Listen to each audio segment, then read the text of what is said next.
Judea Black, Shalom L'Chaim, purified drinking water. They got it is up there. I got it is right here. Right? Like I said, email me, man. We'll talk. Okay. So we talked about the origins of the word ghetto, meaning like the origins of the ghetto. So let's talk about the places or the place of the original ghettos. Let's do that. Judea Black, Shalom L'Chaim, purified drinking water. They got it is out there. Shouts out to the Soul Tribe and cue that music I love. I don't lose sleep for the kids sewing my sheets. Oh, the one stitching my sneaks. Huh. As long as I can buy them both cheap. Yeah. The question of the place of the ghettos in the development of the final solution is a very important and interesting one. And the problem is that many times we look at it from today's perspective, when we see all the different steps, and then we say, well, in the beginning there were those regulations, and then there was the ghettos, and then there was a mass murder.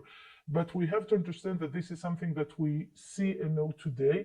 And when we look at the development during the Holocaust itself, things looked a little bit different. First of all, we have to remember that there was no German order for the establishment of the ghettos, which means that were many ghettos which were established in different times, in different places, and in different manners.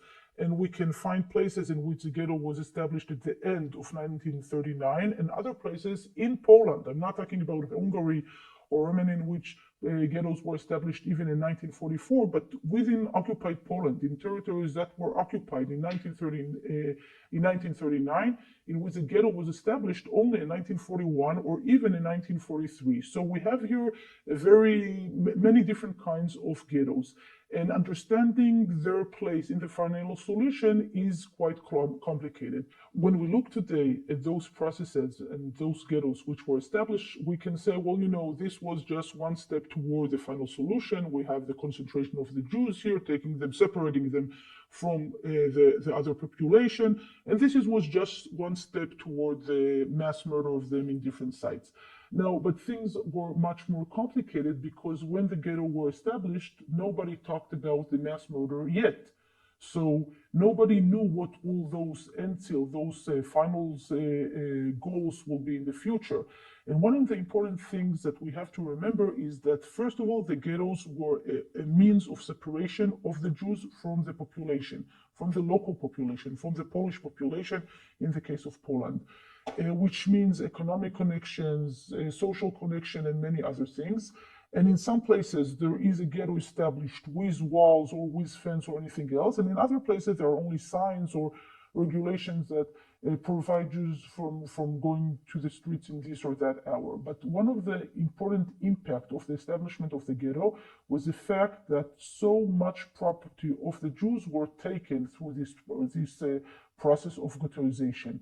And this is very important because it wasn't a goal stated in any regulation, because it said there's no one order of the establishment of the ghettos, but the property that was left out of the ghetto was used not only by the Germans, but also by the Polish society. I'm not talking only of the flats, but also of the furnitures and the businesses and many other things.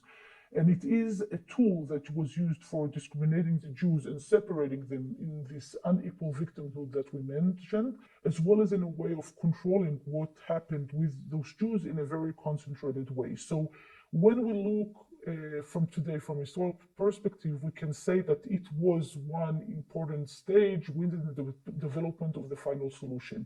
But this was nothing planned. It's not that Nazi Germany said, okay, we want to murder the Jews in Auschwitz or in other killing sites, so let's concentrate them in the ghettos first.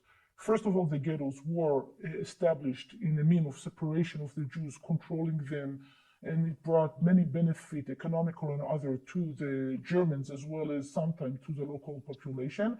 And later, those concentrations were used by Nazi Germany as another important stage of the final solution, and in a way that those Jews can be sent from those ghettos to their death.